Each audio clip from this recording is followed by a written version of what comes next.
ఈరోజు ఒల్లంపరు మాంటెసోరీస్ వారు విద్య అనేది ఒక వ్యాపారం మాత్రం కాదు, విద్య అనేది ఒక సేవాభిలాషతో కూడా ఈ సమాజ అభివృద్ధికి, తద్వారా ఈ దేశాభివృద్ధికి కూడా భాగస్వాములు అవుతా అనేటువంటి ఆలోచనతో ఒల్లంపరు మాంటెసోరీస్ పనిచేయడం. అందులో ముఖ్యంగా నేను కూడా చూసాం, చాలా వరకు కాలేజీలు కానీ స్కూల్స్ కానీ స్టూడెంట్స్ దగ్గర నుంచి ఫీజులు వసూలు చేయడం మీద జనరల్గా ఎక్కువ దృష్టి పెడతాం చూసాం. కానీ ఒల్లంపరు మాంటెసోరీస్ ఇక్కడ ఉన్నటువంటి విద్యార్థుల్లో మెరిట్ ఎవరికి ఉంది,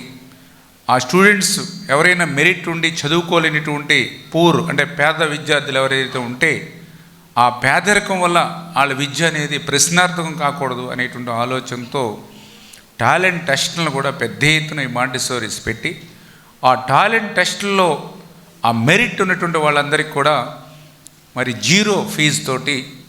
మరి ఈ రకంగా పెద్ద ఎత్తున కాలేజీ మేనేజ్మెంటే స్కాలర్షిప్స్ ఇచ్చి ఆ విద్యార్థుల్ని మెరిట్ విద్యార్థుల్ని ప్రోత్సహించడం కూడా నిజంగా చాలా అభినందనీయ విషయం అనే విషయాన్ని కూడా ఈ సందర్భంగా